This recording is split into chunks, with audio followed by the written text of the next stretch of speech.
Hello दोस्तों। Story unboxing पर आपका स्वागत है। मैं आपके लिए लाई हूँ एक मजेदार कहानी, गाना गाने वाली हड्डी। तो देर किस बात की, चलिए कहानी शुरू करते हैं। पुराने समय की बात है। एक गांव में एक जंगली सुअर घुस आया, जिसने किसानों के सारे खेत अपने पैरों तले रौंद डाले। उनके पशुओं को मारकर खाने लगा, यहाँ तक कि इंसानों की भी खाल खींचने लगा। सारा गांव उस जंगली सुअर के नाम से ही कांपने लगा। सब गांव वालों ने राजा के पास अपनी शिकायत पहुंचाई और जंगली सुअर से उनकी जान और माल की रक्षा करने की प्रार्थना की। राजा ने अपनी जनता को वचन दिया कि उनकी पूरी रक्षा की जाएगी। उसने घोषणा करवा दी कि जो व्यक्ति इस जंगली सुअर को मार डालेगा, उसे बहुत सारे इनाम दिए जाएंगे। पर वह जंगली सुअर इतना बड़ा और भयंकर था कि किसी ने उसके पास तक फटकने का साहस नहीं किया। थोड़े से इनाम के लिए कोई भी अपनी जान गंवाने के लिए तैयार नहीं था। राजा को इस घोषणा से कोई सफलता नहीं मिली। इधर जंगली सुअर सब लोगों के लिए एक बहुत बड़ा खतरा बनता जा रहा था। अंततः राजा ने घोषणा की कि जो भी साहसी युवक इस जंगली सुअर को मारेगा, वह उससे अपनी बेटी की शादी कर देगा और उस साहसी व्यक्ति को बहुत सा धन इनाम में देगा। उसी गांव में एक बहुत ही गरीब किसान के दो बेटे थे। जब उन्होंने राजा की इस घोषणा को सुना, तो दोनों ही उस जंगली सुअर को मारने के लिए तैयार हो गए। दोनों ही अपनी गरीबी से तंग आ चुके थे। बड़ा भाई बहुत ही धूर्त और चालाक था और उसे अपनी ताकत पर बड़ा घमंड था। उसने सोचा कि अगर मरना ही है, तो क्यों ना अपनी बुद्धिमानी और चालाकी का परिचय देकर मरे। क्यों वे इस गरीबी में तिल तिल कर मरे। पर छोटा भाई बड़ा ही मासूम और भोला था। उसने भी सोचा कि भूख से मरने से तो अच्छा है कि दूसरों के लिए कुछ भलाई का काम करके मरे। पूरे गांव में इन दोनों के अलावा और कोई युवक उस जंगली सुअर को मारने के लिए आगे नहीं आया। अगले दिन दोनों भाई राज दरबार में पहुंचे और राजा को उस जंगली सुअर को मारने की बात कही। राजा ने उन दोनों भाइयों को दो अलग अलग दिशाओं में जाने की सलाह दी, ताकि वे उसे आसानी से पकड़ सके। दोनों भाई दो अलग अलग दिशा से जंगल की ओर चल पड़े, जिसमें उस जंगली सुअर की मां थी। अभी सुबह जब छोटा भाई एक ओर से उस जंगल में घुसा, तो उसे एक बौना आदमी मिला। उसके हाथ में काले रंग का एक भाला था। बौना उस छोटे भाई के पास आया और बोला, तू बहुत मासूम और भोला है। तुझमें स्वार्थ नहीं है। तू दूसरों की भलाई के लिए मरने को भी तैयार हो गया। इसलिए मैं तुझे यह भाला देता हूँ।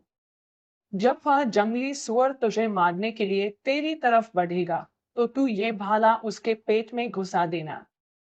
वह इस भाले से उसी क्षण मर जाएगा और तुझे किसी तरह का कोई नुकसान नहीं होगा। छोटे भाई ने उस बौने से उसका भाला लिया और उसकी इस सहायता के लिए उसे हृदय से धन्यवाद दिया। फिर उसने वह भाला अपने कंधे पर रखा और निडर होकर जंगल की ओर चल दिया।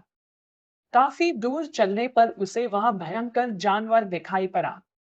उस जंगली सुअर ने उस लड़के को अपनी ओर आते हुए जैसे ही देखा, वह उसकी ओर तेजी से झपटा। छोटे भाई ने तत्काल वह भाला उसके पेट में घोंप दिया। भाले के घुसते ही उस सुअर के प्राण निकल गए।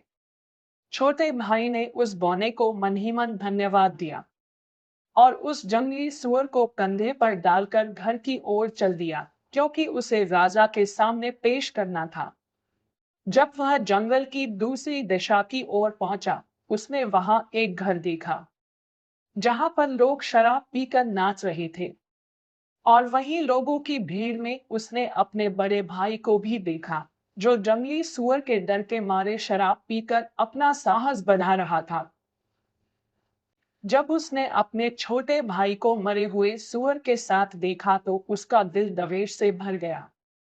उस चालाक और घमंडी भाई को यह बहुत बुरा लगा कि उसका मूर्ख भाई उस सुअर को मारकर राजा की खूबसूरत लड़की से शादी करे और बहुत सारा धन पाकर ऐश की जिंदगी बिताए।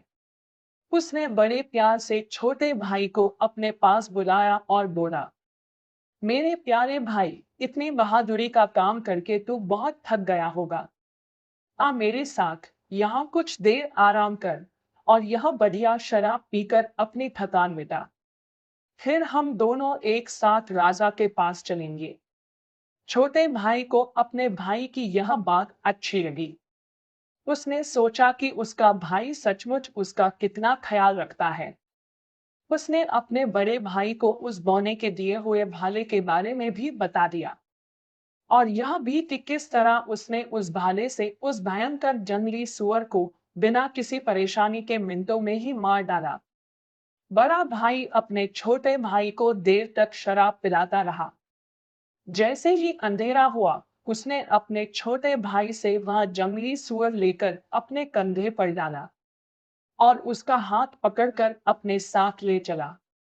वह छोटे भाई को अब सीधे रास्ते से न ले जाकर एक पुल से ले गया। शराब पीने और अंधेरा होने की वजह से छोटे भाई को रास्ता साफ नजर नहीं आ रहा था।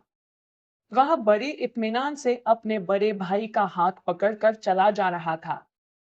जब बड़ा भाई पुल के बीचों बीच पहुंचा तो उसने अपने छोटे भाई को पुल से धक्का दे दिया। बेचारा छोटा भाई तैरना भी नहीं जानता था। आख वही डूबकर मर गया। बड़े भाई ने पुल से उतरकर उसे पानी से निकाला और नदी के पास ही उसकी कब्र खोदकर वहीं दफना दिया। बाद में उसने वह जंगली सुअर अपने कंधे पर रखा और सुबह होते होते राजा के दरबार में पहुंच गया। उसकी बहादुरी से खुश होकर राजा ने उसे बहुत सा धन दिया और शीघ्र ही अपनी बेटी से उसकी शादी करने की घोषणा कर दी। जब कई दिनों तक छोटा भाई वापस नहीं आया, तो उसके माँ बाप ने तथा गांव के अन्य आदमियों ने उससे छोटे भाई के बारे में पूछना शुरू कर दिया। बड़ा भाई सभी से कहता, शायद उसे उस जंगली सुअर ने मेरे मारने से पहले ही खत्म तो नहीं कर दिया होगा। अगर वह जिंदा होता तो अब तक जरूर वापस आ जाता। सब लोगों को विश्वास हो गया कि उस छोटे भाई को जरूर उस सुअर ने मार डाला होगा। मगर भगवान की नजरों से तो कुछ नहीं छुप सकता। सच्चाई तो एक न एक दिन सामने आ ही जाती है। कुछ समय बाद एक गधरिया अपनी भेड़ों को उस पुल के पास चरा रहा था। तभी उसे वहां पर बर्फ की तरह सफेद एक हड्डी दिखाई दी। उसने सोचा कि वह इस हड्डी से एक अच्छी सी बांसुरी बना सकता है। क्योंकि उसे बांसुरी बजाने का बहुत शौक था, उसने वह हड्डी उठा ली और उसमें चाकू से छेद करने लगा। उसी समय वह हड्डी गाने लगी, ओ प्यारे गडरिए, तू मेरे पास आ, मेरी हड्डी को बजा। मेरे भाई ने मुझे मारा, इस पुल के नीचे धकेला, उस जंगली सुअर के लिए, उस राजा की बेटी के लिए। गडरिए ने जब यह गाना सुना तो उसने गांव में जाकर यह बात गांव वालों को बताई। तब गांव वालों को बड़े भाई पर शक हुआ। हो ना हो इसने ईर्ष्या के कारण अपने छोटे भाई को मार डाला है। गधरिए ने सोचा कि अगर मैं ऐसी बांसुरी राजा को भेंट करूं जो खुद ब खुद गाने लगती है, तो राजा मुझे बहुत इनाम देगा। ऐसा सोचकर वह उस बांसुरी को लेकर राजा के दरबार में उपस्थित हुआ और सबके सामने अपनी बांसुरी को गाना गाने को कहा। बांसुरी ने अपना वही गाना गाना शुरू कर दिया। जब राजा ने यह गाना सुना तो उसे महसूस हुआ कि बड़े भाई ने जरूर धन और पत्नी के लालच में अपने छोटे भाई की हत्या की होगी। राजा ने अपने लोगों को पुल के नीचे खुदाई करने पर लगा दिया और उन्होंने जल्द ही कंकाल को निकल लिया। दुष्ट भाई ने अपना अपराध कबूल कर लिया और उन्हें पानी में फेंक दिया गया। मारे गए भाई की हड्डियों को गिरजाघर में एक खूबसूरत कब्र में दफना दिया गया। अगर कहानी पसंद आई हो तो वीडियो को लाइक और शेयर कीजिए और चैनल को सब्सक्राइब कीजिए। मिलते हैं अगले वीडियो में, तब तक के लिए हंसते रहिए, मुस्कुराते रहिए।